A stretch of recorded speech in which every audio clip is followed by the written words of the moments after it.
Hello दोस्तों। तो आज हम आवेग देखेंगे। पिछले लेक्चर की बात करें तो हम उसमें संवेग को समझे थे। आज आवेग से हम कंटिन्यू करते हैं, ठीक है। तो ज़रा यहाँ पर समझते हैं कि आवेग आखिर होता क्या है, उसकी परिभाषा क्या है। तो आप इसको इस तरीके से समझ सकते हैं कि जब कोई बल किसी वस्तु पर बहुत छोटे समय अंतराल के लिए लगाया जाता है तो इसे ही इम्पल्स यानी कि आवेग बोलते हैं, ठीक है। जैसे एग्जाम्पल में आप देख सकते हैं कि जैसे आप जब किसी बॉल को कैच करते हैं तो वो बॉल आप बहुत तेज़ गति से आ रही होती है, लेकिन वो आपके हाथ में बहुत थोड़ी देर मतलब आती है और तुरंत टकरा के वो रुक जाती है, मतलब आप कैच कर लेते हैं, ऐसा होता है। इसी तरीके से मतलब यहाँ पर आवेग देखने को मिलता है। इसी तरीके से हम बात करते हैं, जैसे बैट से आप जब बॉल को मारते हैं तो जो बैट और बॉल एक दूसरे से टकराते हैं तो वो समय अंतराल बहुत कम होता है, ठीक है। वहाँ भी आपको आवेग देखने को मिलता है। इसी तरीके से आप एक एग्जांपल फुटबॉल का ले सकते हैं कि फुटबॉल को आप पैर से जब किक मारते हैं तो बहुत थोड़े समय के लिए वो आपके पैर से टच में रहता है, ठीक है। तो ये आवेग के कुछ एग्जाम्पल होते हैं। यहाँ पर आप आवेग देखते हैं। अब इसी को हम समझते हैं थ्योरेटिकली और मैथमेटिकली कि आखिर आवेग होता क्या है, ठीक है। हम यहाँ पर बात कर रहे हैं आवेग के बारे में। आवेग को हम बोलते हैं इम्पल्स। इम्पल्स हम इसमें ये कहते हैं कि जब कोई बल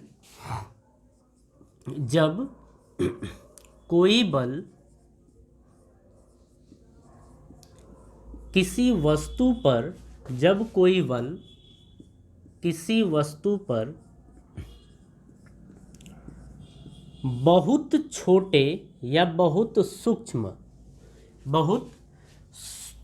छोटे बोल सकते हैं, बहुत छोटे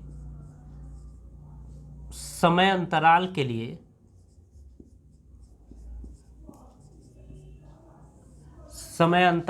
लिए लगाया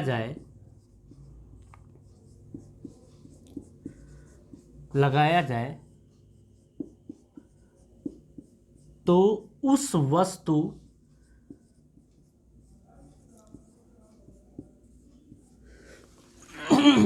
सॉरी उस वस्तु के संवेग में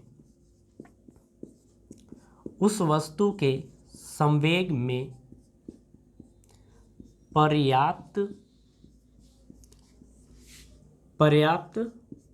परिवर्तन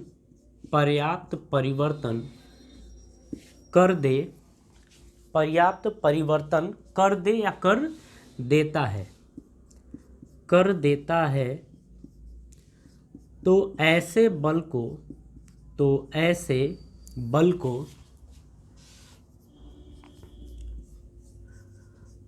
आवेगी बल कहते हैं। ऐसे बल को आवेगी बल कहते हैं। सॉरी, देखिए यहाँ पर हम नॉर्मली क्या बात कर रहे हैं कि जब एक बल किसी वस्तु के ऊपर बहुत छोटे समय अंतराल के लिए लगाया जाए तो हम कहते हैं कि जो बल लगा है ना वो बल आवेगी बल कहलाता है, ठीक है। इसको आप दूसरे तरीके से भी समझ सकते हैं। बल व सूक्ष्म समय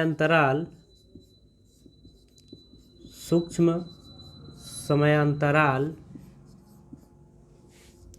के गुणनफल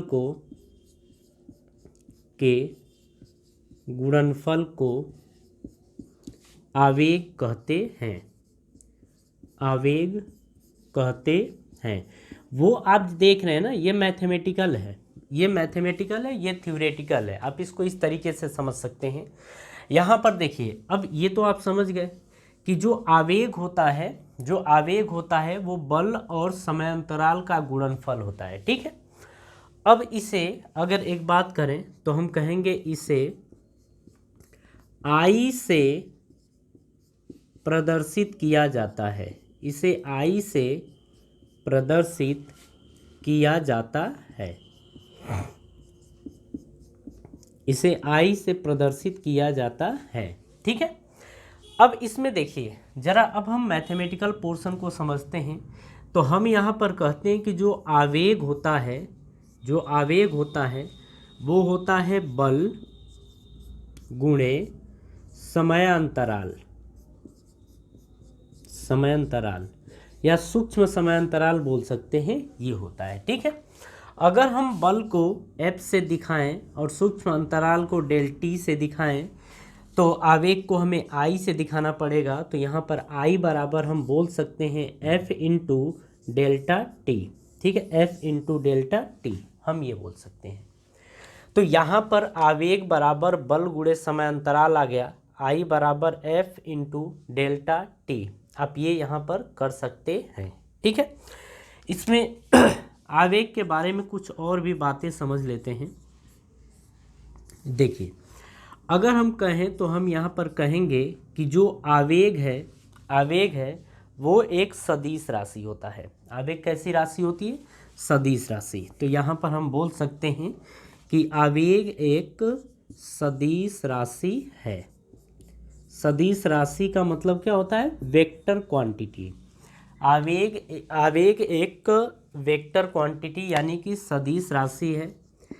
अगर हम बात करें इसकी दिशा की तो हम बोलते हैं कि इसकी दिशा लगाए गए बल की दिशा में होती है। लगाए गए बल की दिशा में होती है।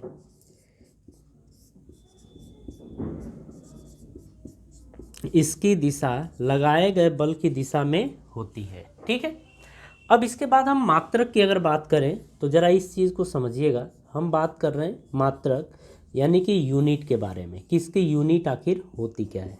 ठीक है, तो देखिए इसकी यूनिट को हम दो तरीके से देखते हैं, एक एसआई होता है, दूसरा सीजीएस होता है। ज़रा यहाँ पे समझिएगा। अगर हम बल ये लिखा है तो बल का मात्रक होता है न्यूटन, और ये समय है तो समय का मात्रक सेकेंड होता है। तो अगर हम इसके एसआई मात्रक को देखें, ज़रा इसको इधर देखिए, अगर हम इसके एसआई मात्रक को देखें तो न्यूटन सेकेंड इसका एसआई मात्रक होगा, और अगर इसके सीजीएस मात्रक को देखा जाए तो न्यूटन की जगह डाइन आता है और यहाँ पर सेकेंड, तो डाइन सेकेंड होगा। ठीक है, तो आवेग जो होता है, अब इसको ज़रा फिर से समझिएगा। हमने ये कहा कि जब कोई बल किसी वस्तु पर बहुत ही छोटे समयांतराल के लिए लगाया जाता है तो उस वस्तु के संवेग में पर्याप्त मात्रा में परिवर्तन, उसके संवेग में पर्याप्त परिवर्तन कर देता है, तो ऐसे बल को आवेगी बल कहते हैं। मैथमेटिकली बल व सूक्ष्म समयांतराल के गुणनफल को आवेग कहते हैं। इसे I से प्रदर्शित किया जाता है। आवेग बराबर बल गुणे सूक्ष्म समयांतराल या समयांतराल I equals to F into delta T. आवेग एक सदिश राशि है, इसकी दिशा लगाए गए बल की दिशा में होती है। मात्रक की बात करें तो एसआई मात्रक न्यूटन सेकेंड और सीजीएस मात्रक डाइन सेकेंड होता है। ठीक है, क्लियर है ये? चलिए अब ज़रा इसी चीज़ को ना और थोड़ा सा विस्तार से समझते हैं। आवेग को थोड़ा और अपन समझते हैं मैथमेटिकली। सॉरी, अरे यार मौसम चेंज हुआ है ना, तो थोड़ी तबीयत गड़बड़ है इस टाइम। चलिए अब आगे की ज़रा कहानी इसमें समझते हैं हम। जैसा कि हम यहाँ पर बात कर रहे हैं आवेग के मैथमेटिकल पोर्शन को लेके, तो देखिए अभी आपने देखा था कि जो F होता है वो F बराबर आपका आता है, यहाँ पर F बराबर आपका आता, I बराबर आपका आता है F इंटू डेल टी, ये आता है। अगर हम F की बात करें तो F is equals to M A होता है, लेकिन A बराबर आपने देखा था कि del V by del T ये होता है। त्वरण क्या होता है? Del V by del T. तो आप चाहें तो F को लिख सकते हैं m into delta V by delta T, आप ये लिख सकते हैं। इसको उठा के यहाँ पर लाइए तो I बराबर F इंटू, अब देखिए F सॉरी F की जगह हमें लिखना है m into delta V by delta T. m into delta we by delta T, और ये जो t है इसको डेल्टा t से डेल्टा t गया तो I बराबर आ गया m डेल्टा v। ठीक है। अच्छा आपको पता है कि m इंटू वी क्या होता है, ये होता है संवेग। तो इसको हम लिख सकते हैं, जैसे अगर इसको लिखना हुआ तो एक चीज़ और समझिएगा, डेल v को हम लिखते हैं v2 माइनस v1। ठीक है, तो हम यहाँ पर लिख सकते हैं I is equals to m v2 minus v1, ये लिखेंगे। यहाँ से अंदर भेजिए तो M V two minus M V one ये बनेगा। इसकी बात करें तो हम इसे P2 बोल सकते हैं और इसको हम बोल सकते हैं P1। तो आप यहाँ पे देख रहे हैं कि ये इसका मतलब लिखा है P1 minus P2 minus P1। तो I बराबर आप देख रहे हैं P2 माइनस P1 ये लिखा है, या इसी को आप लिख सकते हैं डेल P। ठीक है, इसी को क्या लिख सकते हैं, डेल P लिख सकते हैं। तो यहाँ पर आप समझिएगा, आप यहाँ पर समझिएगा कि जो आवेग होता है वो संवेग परिवर्तन होता है, मतलब संवेग में हुआ परिवर्तन ही आवेग कहलाता है। ठीक है, तो यहाँ पर अगर हम लिखें आवेग तो हम यहाँ पर बोलेंगे आवेग बराबर संवेग परिवर्तन। संवेग परिवर्तन हम ये बोल सकते हैं, आवेग बराबर संवेग परिवर्तन। कहानी समझ में आ रही है? देखिए अब ये चीज़ आप समझ गए तो थोड़ा सा हम समझते हैं कि संवेग और आवेग में जो रिलेशन होता है वो तो आप निकाल ही चुके हैं। यही रिलेशन और इसी को थोड़ा दूसरे तरीके से भी प्रूफ करते हैं, क्योंकि उसकी ज़रूरत पड़ेगी जब हम अच्छे क्वेश्चन सॉल्व करने जाते हैं तो वहाँ पर ज़रूरत इसकी पड़ती है, इसीलिए हम आपको बता दे रहे हैं। देखिए हम ये जानते हैं कि न्यूटन के मतलब नॉर्मली हेडिंग क्या लिखें कि आवेग व संवेग परिवर्तन में संबंध।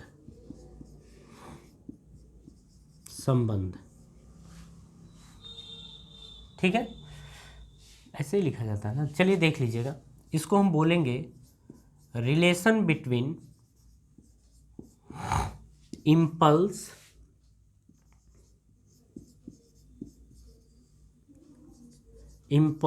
एंड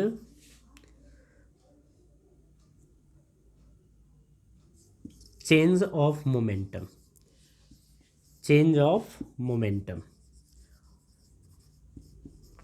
चलिए जरा इस चीज को समझिएगा। अगर आपने सेकेंड लॉ ऑफ मोशन देखा था तो वहां पर आपने देखा था कि F जो होता है वो होता है del P by del T. जो न्यूटन के गति का दूसरा नियम था वहां पर आपने देखा था कि जो F होता है वो del P by del T होता है। यहां से हम इम्पल्स निकालेंगे, देखिए कैसे निकल के आएगा। सॉरी यार, इसको यहाँ मल्टीप्लाई करिए तो F वेक्टर dt बराबर ये dp आएगा। इंटीग्रेट दोनों तरफ कर दीजिए। ठीक है, यहाँ पर बोलिए कि जब टाइम t1 था तो जो संवेग था वो p1 था, जब टाइम t2 हुआ तो संवेग p2 हो गया। ठीक है, ऐसा मान लीजिए। ये लिमिट इसी तरीके से रखी जाती है। ठीक है, अब यहाँ आगे समझिएगा, f कांस्टेंट रहेगा यानी नियत, इसे बाहर करेंगे, अंदर आपका बचेगा dt। तो ये t1 से t2 ये कर देंगे, ये आपका p यानी dp, ये p1 से p2। अब इसी को आगे समझिएगा, डेल t आप जानते हैं कि जो dt है dt का इंटीग्रेशन होता है t। तो यहाँ पर आप लिखेंगे f, तो ये f वेक्टर और इसको इंटीग्रेट करेंगे तो t, और ये t1 से t2 ये है बराबर। यहाँ पर डेल p इसी तरीके से डेल dp को इंटीग्रेट करेंगे तो p आएगा, और ये p1 से p2 ये होगा। यहाँ पर आप लिखेंगे f वेक्टर, इसे आप लिखेंगे अपर लिमिट और लोअर लिमिट रखेंगे तो t2 minus t1 is equals to, यहाँ पर रखेंगे तो p2 माइनस p1, यानी upper limit minus lower limit आप ये रखेंगे। ठीक है, अब यहाँ पर देखिए f vector into t2 minus t1 del t होगा, p2 minus p1 del p होगा। और ये हम जानते हैं ये आवेग होता है। ये क्या होता है? आवेग। तो यहाँ पर आप ये देख सकते हैं कि इस तरीके से हम आवेग और संवेग में एक संबंध निकाल दिए। ठीक है, तो ये होता है आवेग आवेग और संवेग में रिलेशन। ठीक है, देखिए आवाज़ थोड़ी आज कुछ ज़्यादा गड़बड़ लग रही है, कारण ये है कि थोड़ी सी समझ सकते हैं। ठीक है, चलिए अब इसके आगे की कुछ कहानी अपन समझते हैं। जैसा कि हम आपको उदाहरण बताए थे कि आवेग कब लगता है, इसके एग्जाम्पल्स क्या क्या होते हैं। ठीक है, ये आप समझ चुके हैं। इसमें हम कुछ न्यूमेरिकल आपको बताते हैं जो आवेग से रिलेटेड होंगे। अगर वो न्यूमेरिकल आप कर लेते हैं तभी आपको समझ में आएगा कि आवेग से संबंधित अगर प्रश्न आता है, क्वेश्चन आता है, तो उसे हम सॉल्व किस तरीके से करेंगे। ठीक है, तो इसमें 2 क्वेश्चन आपको हम देंगे और 2 क्वेश्चन आप भी सॉल्व करेंगे। ठीक है, 2 क्वेश्चन हम करा दे रहे हैं, बाकी आपको बोर्ड स्क्रीन पे और भी क्वेश्चन दिख जाएंगे जो आपके लिए होंगे। तो चलिए जी थोड़ा समझते हैं इस चीज़ को।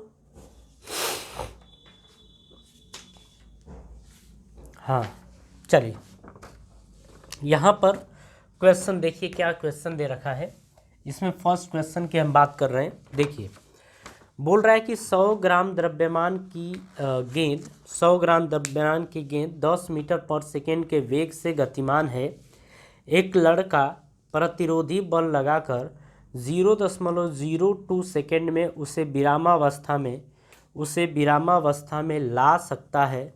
तो गेंद का आवेग तथा लड़के द्वारा आरोपित बल ज्ञात कीजिए। ये हमारा क्वेश्चन है। ठीक है, सॉरी, यहाँ पर बोल रहा है ना कि जैसे एक गेंद है, वो 10 मीटर पर सेकेंड से आ रही है एक लड़के की तरफ। गेंद का द्रव्यमान 100 ग्राम है। बोल रहा है कि क्या होता है कि जब वो लड़का गेंद को पकड़ता है ना, तो उस गेंद को रोकने में वो 0.02 सेकेंड का समय लेता है।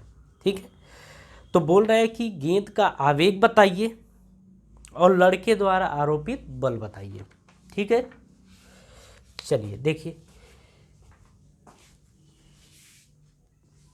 हाँ जी, जरा आप क्वेश्चन समझिए। यहाँ पर क्या दिया गया है, बोल रहा है कि जो गेंद है उसका द्रव्यमान यानी कि m 100 ग्राम है। तो इसे हम किलोग्राम में बदलेंगे तो देखिए 100/1000 ये से डिवाइड करेंगे तो ये आएगा 0.1 किलोग्राम। ठीक है, और जो गेंद का शुरुआती वेग है वो दे रखा है 10 मीटर प्रति सेकेंड। लेकिन बाद में गेंद रुक जाती है और रुकने में कितना समय लगता है? 0.02 सेकेंड। रुकने का मतलब कि अंतिम वेग क्या है? 0 है। तो हमसे क्वेश्चन में पूछ रहा है कि आवेग ज्ञात करिए।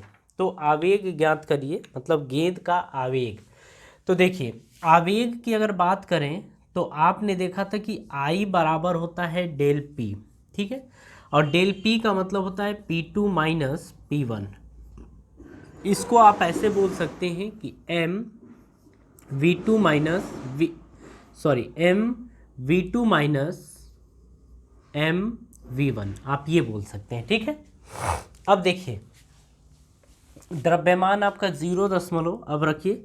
अच्छा एक और काम करिए, इसको ना V2 के प्लेस पर रख लीजिए, ये बाद का है, और इसको आप V1 मान लीजिए। ठीक है, ऐसा मान लीजिए, कोई दिक्कत नहीं है। आप यहाँ पे U भी रख सकते हैं, लेकिन हमने V1 मान लिया है तो भी कोई दिक्कत नहीं है। ठीक है, अब M की जगह आप रखिए तो 0.1 इंटू V2 की वैल्यू आप 0 देख रहे हैं, माइनस M की वैल्यू है 0.1 गुणे V1 की वैल्यू आपकी दे रखी है यहाँ पर 10, तो ये 10 आ गया। तो जब यहाँ से ये 0 आ जाएगा, माइनस जब मल्टीप्लाई करेंगे तो 1 आएगा, और फाइनली आ जाएगा -1। और आपने देखा था कि आवेग का जो मात्रक होता है न्यूटन सेकेंड होता है। तो यहाँ पर हम कहेंगे कि जो गेंद का आवेग होगा वो -1 न्यूटन सेकेंड होगा। ठीक है, इसके बाद बोल रहा है कि जो लड़के द्वारा आरोपित बल है ना उस गेंद को रोकने में, वो बल बताइए। तो हमें देखिए यहाँ पर एक चीज़ पता है कि I बराबर होता है F इंटू डेल्टा T। ये होता है, I की वैल्यू हमको मिल गई है, क्या आया है? -1। तो यहाँ पर आप -1 रखिए, एफ हमसे पूछा है रोकने में समय कितना लग रहा है, 0.02, ठीक है। इसको यहाँ भेजिए तो f बराबर -1/(0.02) या -1/2 ये आएगा, ठीक है। जब इसे सॉल्व करेंगे तो ये आ जाएगा -1 ये माइनस में ऊपर जाएगा तो प्लस, और 10 का स्क्वायर कितना होता है 100, बटे में आप 2 लिखेंगे, डिवाइड करिए तो 50 बार आएगा, तो ये आ जाएगा -50 न्यूटन। यानी कि उस लड़के के द्वारा उस गेंद के ऊपर कितना बल लगाया जा रहा है, -50 न्यूटन के बराबर। समझ में बात आई? तो देखिए इतना टफ क्वेश्चन नहीं है, सिंपल क्वेश्चन है, आप आसानी से इस क्वेश्चन को कर सकते हैं। मतलब इस तरीके के क्वेश्चन को आप आसानी से कर सकते हैं, ठीक है। चलिए अब आगे यहाँ पर समझते हैं अपन नेक्स्ट क्वेश्चन। देखिए नेक्स्ट क्वेश्चन क्या दे रखा है इसमें, हमसे ये बोल रहा है इसमें कि 1 किलोग्राम का एक हथौड़ा उपेक्षणीय द्रव्यमान की एक कील से 10 मीटर पर सेकेंड के वेग से टकराता है। आघात के कारण कील दीवार में 10 मीटर प्रति सेकेंड के वेग से टकराता है। आघात के कारण कील दीवार में 10 सेंटीमीटर धंस जाती है। ज्ञात करो आघात के समय अंतराल में कील में त्वरण, आघात का समय और बल का आवेग, ये सब अपने को बताना है। जरा यहाँ समझिए, हथौड़े का द्रव्यमान कितना दे रखा है, 1 किलोग्राम, ये दे रखा है। आगे बोल रहा है कि जो कील से टकराता है ना, हथौड़ा जो चलाया जाता है और कील से टकराता है, वो टकराता है 10 मीटर प्रति सेकेंड से, ठीक है। और जो कील धंसती है अगर हम उसको माने तो ये बोल रहा है 10 सेंटीमीटर धंस जाती है, ठीक है। बोल रहा है कि इसके बाद आघात के समय अंतराल में कील में त्वरण, मतलब ये है, देखिए मान लीजिए ये कुछ इस तरीके की लकड़ी है और ये आप सपोज कर लीजिए, ये मान लीजिए कि ये कील है, ठीक है, इस तरीके की कील है। हथौड़ा जैसे ही इसके ऊपर आघात करता है तो जब इससे टकराता है ना, तो हथौड़ा 10 मीटर प्रति सेकेंड की स्पीड से टकराता है, ठीक है। और जो कील धंसती है वो नीचे आती है, तो आती है 10 सेंटीमीटर तक, 10 सेंटीमीटर तक आती है। इसको हमें मीटर में कन्वर्ट करना होगा, तो 10/100 करेंगे तो ये आएगा 0.1 मीटर। यानी कि जो कील धंसती है इसमें वो 0.1 मीटर धंसती है, ठीक है। क्वेश्चन समझ गए? अब हमसे ये बोल रहा है कि जब ये हथौड़ा इससे टकराता है और इतना धंसता है तो ये किस त्वरण से धंसा होगा। आप समझ रहे हैं कि यहाँ पर जब यहीं तक कील गई है, इसका मतलब कि अंतिम वेग क्या होगा, 0। तो यहाँ से ये पता चला है कि अंतिम वेग क्या होगा, 0। अब किस त्वरण से गया है, किस त्वरण से ये कील अंदर की तरफ गई है, वो ए हम मान लेते हैं। अब सॉल्व कैसे करेंगे, देखिए u दिया है, s दिया है, v दिया है, a हमसे पूछ रहा है, तो समय का तो कोई लोचा ही नहीं है ना।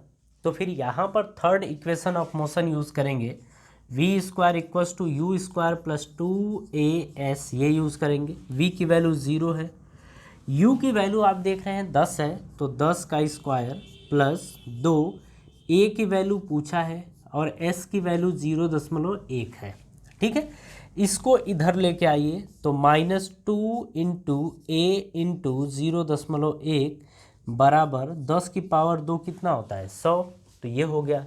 अब इसको ज़रा ना इधर लेके आइए, देखिए a को छोड़ के बाकी सबको इसके नीचे भेज दीजिए, तो a बराबर 100 बटे में, अब देखिए -2 × 0.1 ये होगा। आपको पता है जब ये हटाएंगे तो यहाँ पर क्या आ जाएगा, एक 0 आ जाएगा, ठीक है। अब इससे काटिए तो 500 बार में ये कटेगा, तो a बराबर आपका आ जाएगा -500 मीटर प्रति सेकेंड का स्क्वायर। तो यहाँ पर जो त्वरण आया है वो -500 मीटर पर सेकेंड का स्क्वायर है। कहने का मतलब ये जो कील यहाँ से यहाँ तक धंसी है ना, जो इतना धंसी है वो इस त्वरण से धंसी होगी। ठीक है, कहानी समझ में आई।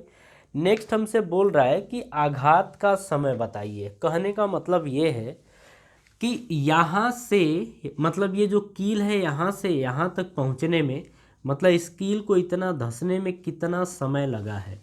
ठीक है, अब यहाँ पर आप देख रहे हैं कि ए की वैल्यू भी मिल गई है, कितना है -500 मीटर प्रति सेकंड का स्क्वायर। ठीक है, आप ना चाहे तो इसकी और इसकी हेल्प से भी समय निकाल सकते हैं। ठीक है, तो यहाँ पर हम पहला इक्वेशन ऑफ मोशन यूज करें तो v equals to U plus A T. v की वैल्यू क्या है 0। ठीक है, तो 0 बराबर u की वैल्यू आप 10 देख रहे हैं, प्लस a की वैल्यू है -500 और ये t है। अब ये देखिए माइनस और प्लस माइनस, तो 10 माइनस 500t बराबर 0 ये होगा। ठीक है, बाकी को हम हटा दे रहे हैं, इसको हम हटा रहे हैं।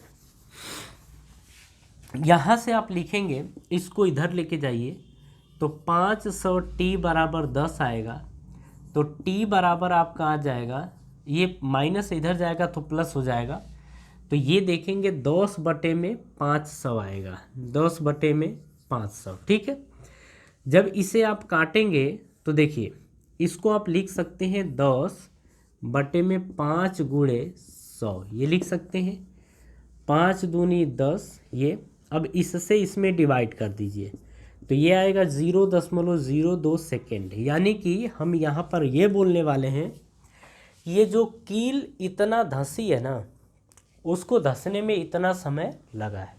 ठीक है, तो ये हमारा था सेकेंड नंबर का क्वेश्चन। अब नेक्स्ट हमसे ये पूछ रहा है इसमें कि बल का आवेग बताइए। ठीक है, बल का आवेग बताइए। अब यहाँ पर आप समझिए कि जो हथौड़ा था वो 1 किलोग्राम का है। हथौड़ा कितने ग्राम का है? 1 किलोग्राम का है। और आप जानते हैं कि I बराबर होता है F इंटू डेल्टा टी। और आप ये जो T देख रहे हैं ना, यही एक्चुअल में डेल्टा T है। ठीक है, यहाँ पर आप रखिए, देखिए I is equals to F। F क्या होता है? M into A। तो यहाँ पर लिखेंगे MA into delta T. M की जगह आप रखेंगे 1 किलोग्राम और A की जगह आप रखेंगे -500। तो A बराबर आप रखेंगे -500 और डेल्टा T की जगह आप रखेंगे 0.02। तो यहाँ से आप देखेंगे जब इसको कैलकुलेट करेंगे तो ये आपका आएगा -10। तो आवेग पूछा है तो न्यूटन सेकेंड लिखेंगे, मतलब -10 न्यूटन सेकेंड ये आएगा। ठीक है, तो देखिए इतना टफ क्वेश्चन नहीं है, इजी क्वेश्चन है, आप आराम से कर सकते हैं इस क्वेश्चन को। तो आप आगे कॉपी करिए, फिर हम इसके आगे बढ़ते हैं।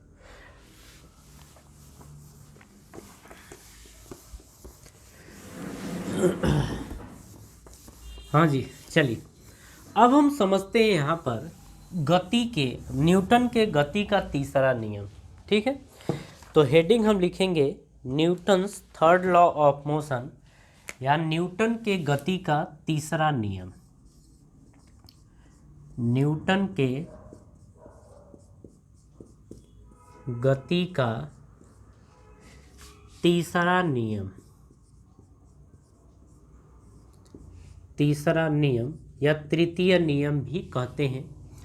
यानी कि ये होता है Newton's third law of motion. Newton's third law of motion यानी कि न्यूटन के गति का तीसरा नियम, ये अपन समझते हैं। देखिए इसमें हम क्या करते हैं कि पहले इस चीज़ को समझ लेते हैं। मान लीजिए कि ये एक बॉडी है, ठीक है, और यहाँ पर ये ग्राउंड के ऊपर एक कोई दूसरी बॉडी है, मतलब ये कोई दूसरी वस्तु है, पहली वस्तु। यहाँ पर ध्यान से समझिएगा।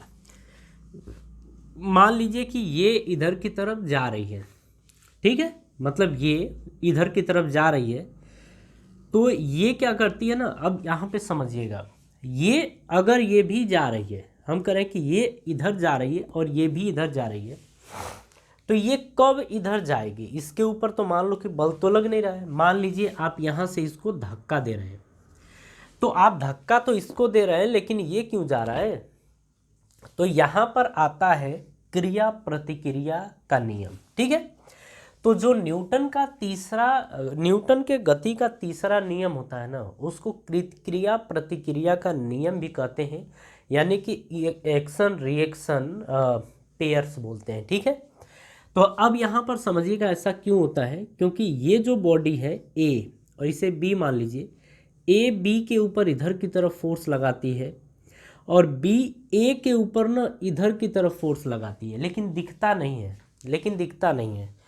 अच्छा, लगाती है, आप कुछ देर बाद ये लगा के छोड़ दीजिए तो ऐसा नहीं होगा कि ये चलते चलते रहेगी, चलते नहीं रहेगी, एक समय के बाद रुक जाती है, ठीक है। तो क्यों रुकती है? प्रतिक्रिया बल के कारण या प्रतिक्रिया के कारण, ठीक है। अब इसी को हम समझते हैं। जैसे एक और एग्जाम्पल आप यहाँ पर समझ सकते हैं कि कोई आदमी जैसे ग्राउंड के ऊपर चलता है, तो देखिए जब आप पैर से ना ज़मीन को इधर की तरफ पीछे की तरफ धक्का देते हैं तो ज़मीन आपको आगे की तरफ धक्का देती है। तो ज़मीन के ऊपर आप पीछे की तरफ क्रिया करते हैं तो ज़मीन आपके ऊपर आगे की तरफ प्रतिक्रिया करती है। उसी तरीके से आप रॉकेट ले लीजिए, तो अरे भैया रॉकेट, चलो ऐसा ही मान लो ये रॉकेट है, ठीक है। तो इस रॉकेट में आप क्या देखते हैं कि रॉकेट आगे की तरफ मूव कर रहा है, लेकिन जो रॉकेट गैस यहाँ से रिलीज कर रहा है, गैस जो बाहर निकल रही है वो पीछे की तरफ निकल रही है, ठीक है। रॉकेट आगे की तरफ जा रहा है, गैस पीछे की तरफ। तो ऐसा कैसे होता है कि गैस निकलती है तो ये आगे जाता है? तो यहाँ पर समझिए, जो रॉकेट होता है ना, इसके ऊपर पीछे की तरफ बल लगाता है, मतलब गैस के ऊपर पीछे की तरफ बल लगा के फेंकता है पीछे। तो गैस भी ना इसके ऊपर आगे की तरफ बल लगाती है, इसीलिए रॉकेट उड़ता है, ठीक है। ये कॉन्सेप्ट होता है। तो यहाँ पर भी हमें क्रिया प्रतिक्रिया देखने को मिलता है, ठीक है। तो हम कहते हैं यहाँ पर, इसको डेफिनेशन के तौर पे आप समझना चाहें तो हम कहते हैं कि जब कोई एक वस्तु किसी दूसरी वस्तु पर बल लगाती है, किसी दूसरी वस्तु पर, जब कोई एक वस्तु किसी दूसरी वस्तु पर बल लगाती है तो दूसरी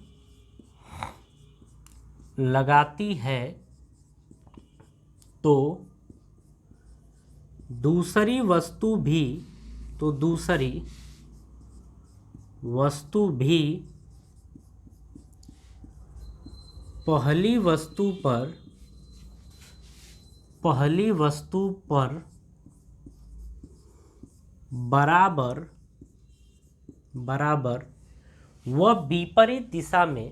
बराबर व विपरीत दिशा में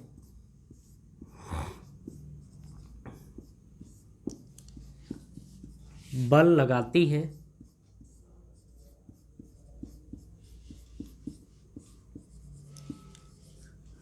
लगाती है। ठीक है।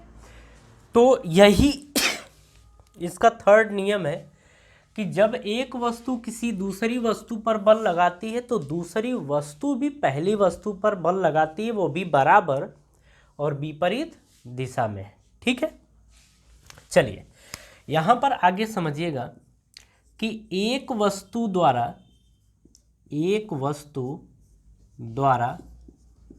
लगाए गए बल को, एक वस्तु द्वारा लगाए गए बल को क्रिया का मतलब होता है एक्शन, लगाए गए बल को क्रिया तथा दूसरी वस्तु द्वारा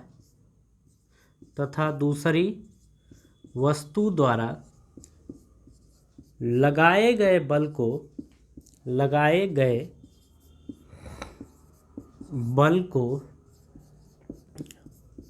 प्रतिक्रिया